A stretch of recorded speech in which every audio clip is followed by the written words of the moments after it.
Good morning, I'm Mr. G, and in this video I'm going to be teaching you about the two most common types of wiring found in a residential setting.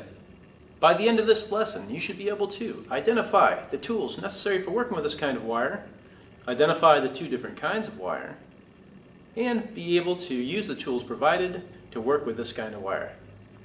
Let's get started. These are the tools you will need to work with Romex, or non-metallic sheath cable.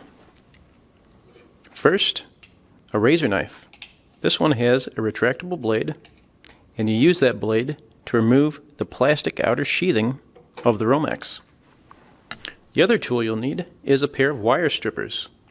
These wire strippers will cut the wire here with the cutting blade, strip the wire, and you can use pinchers up top or these holes here to twist the wire into loops to attach to your terminals. This is non-metallic sheath cable, or type NMB. On a job site though, you will most commonly hear it referred to as Romex, which is its trade name. This type of cable has been in use since the 1950s, but in 2001 they started using these nifty colors to identify the different kinds of wire. There are many colors in use, but today we're going to take a look at white and yellow because these are the two most common in the residential setting. The white Romex is always going to be number 14 or 14 gauge wire. The yellow Romex is always going to be number 12 or 12 gauge wire. Wire sizing can be a little bit confusing. The way it works is the lower the gauge number, the bigger the wire. So number 14 is actually a smaller type of wire than number 12. Now let's take a look inside. There are several ways to strip Romex wiring. My favorite way is to take your razor knife, place it in the middle, and then cut straight down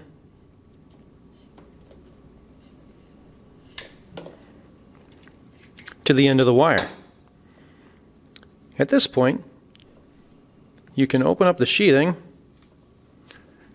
to expose the wires that are inside. Romex cable will have this paper covering on the ground wire and wrapping up all three wires on the inside. You can just rip this off, discard it, and then you'll be left with this little tail of plastic coating. Again, take your razor knife. You might have to flip it around, place it under the tail between the coating, and then you can strip it off like this. Inside you can see the three wires. We've got a white, we've got a bare ground copper wire, and we've got a black.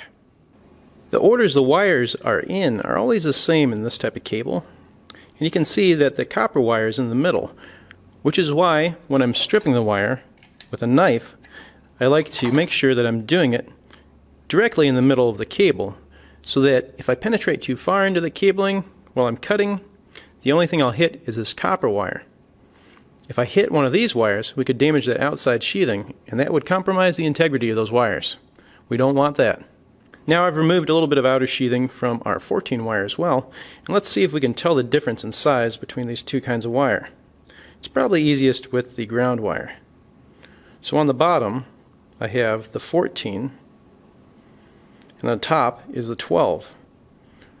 Can you tell the difference in size between the two? Number 12 looks a good bit thicker.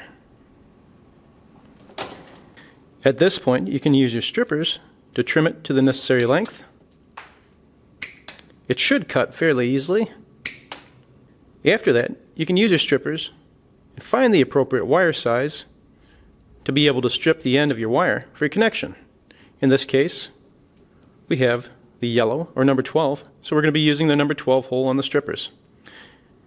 You place your wire inside, and it just closes around it, and then you push to remove that outer coating. In a residential setting, you'll be using this yellow number 12 wire on 20 amp circuits. These types of circuits are found in the kitchen, the bathroom, and in other specialized locations where you need a little bit more power. The number 14 wire is rated for 15 amps. And this wire is usually used in the receptacles, in lighting, and throughout the house where you don't need the heavy-duty number 12 wire or 20 amps.